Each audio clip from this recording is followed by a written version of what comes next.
तर प्रचार तोफा थंडावल्यानंतरची संध्याकाळ गाजली ते राज्यभरात झालेल्या हल्ल्यांनी आणि राड्यांनी। हिंगोलीतही कळमनुरी मतदारसंघाचे वंचितचे उमेदवार डॉक्टर दिलीप मस्के यांच्या गाडीवर हल्ला करण्यात आला। नाशिक पूर्व मतदारसंघात पुन्हा राडा झाला।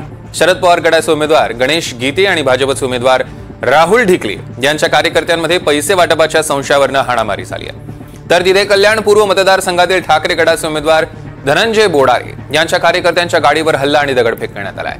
चंद्रपूरमध्ये काँग्रेस आणि भाजप कार्यकर्त्यांमध्ये वाद निर्माण झालाय। संभाजीनगरात गंगापूर विधानसभा मतदारसंघातील अपक्ष उमेदवार सुरेश सोनवणे यांच्या गाडीवर दगडफेक करण्यात आली आहे। अमरावतीत अपक्ष उमेदवाराच्या बहिणीवर हल्ला करण्यात आला। तर ही आपण राज्यभरातली 6 दृश्य बघतोय। काल संध्याकाळपासूनची ही सगळी दृश्य आहेत। पहिल्या दृश्यांमध्ये आपण बघतोय दिलीप मस्केंवर हल्ला झालाय। दुसरीकडे नाशिक पूर्वेत हल्ला, धनंजय बोडारेंवर सुद्धा कल्याणमध्ये हल्ला झाला। तर चंद्रपूर, संभाजीनगर आणि अमरावतीतली ही उर्वरित 3 दृश्य। एकीकडे भाजप काँग्रेसचे कार्यकर्ते भिडले, दुसरीकडे अपक्ष उमेदवाराच्या वाहनावर दगडफेक आणि अमरावतीमध्ये आपण बघतोय गाडीवर हल्ला करण्यात आलाय, उमेदवाराच्या बहिणीवर हल्ला करण्यात आलाय। आपण बघतोय की प्रचार सभांच्या तोफा थंड झाल्या आणि मग त्यानंतर राज्यभर विविध ठिकाणी हे राडे सुरू झाले। कुठे राडे होत आहेत, कुठे उमेदवारांवर हल्ले होत आहेत।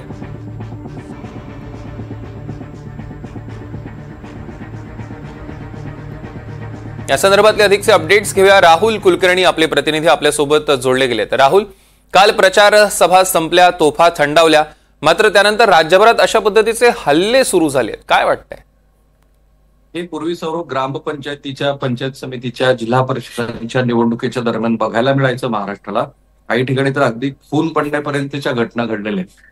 आणि आज महाराष्ट्रामध्ये ज्या पद्धतीची निवडणूक सुरू आहे ती अत्यंत चुरशीची सुरू आहे। एकतर अपक्ष खूप मोठ्या प्रमाणामध्ये निवडणुकीच्या रिंगणामध्ये आहेत, बंडखोरी खूप मोठ्या प्रमाणामध्ये झालेली आहे आणि मधल्या काळामध्ये स्थानिक स्वराज्य संस्थांच्या निवडणुका न झाल्यामुळे जे स्थानिक पातळीवरती राजकारण करणारी नेते मंडळी, कार्यकर्त्यांची फौज असते ती अनेक अर्थांनी सक्रिय झालेली आहे। लोकसभा निवडणुकीमध्ये 48 उमेदवार निवडणुकीच्या रिंगणामध्ये होते, आता 7-7.5 हजार उमेदवार निवडणुकीच्या रिंगणामध्ये आहेत।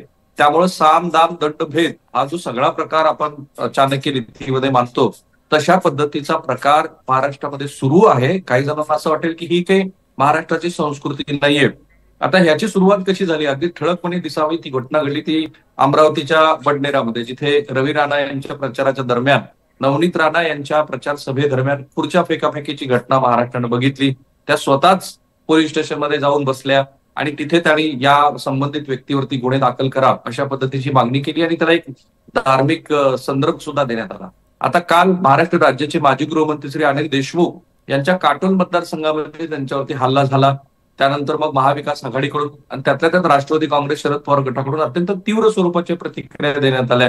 त्यांना रुग्णालयामध्ये भरती करावं लागलं, बहुधा इलेक्शन कमिशनच्या सूचनेप्रमाणे, कारण जिल्हाधिकारी बिपिन इटनकर हे निवडणूक आयोगाचे तिथले प्रमुख असतात, नागपूरचे जिल्हाधिकारी म्हणून। तर त्यांनी एक प्रेस रिलीज पण स्वतःचा व्हिडिओ जारी करून केली।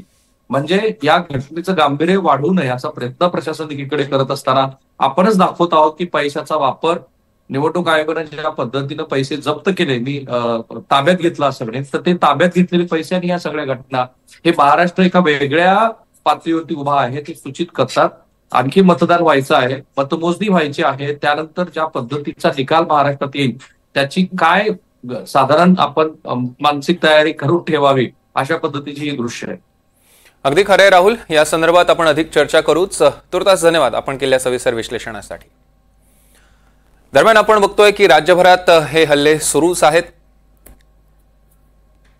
ही 6 दृश्य, कुठे राडा तर कुठे उमेदवारांवर हल्ले।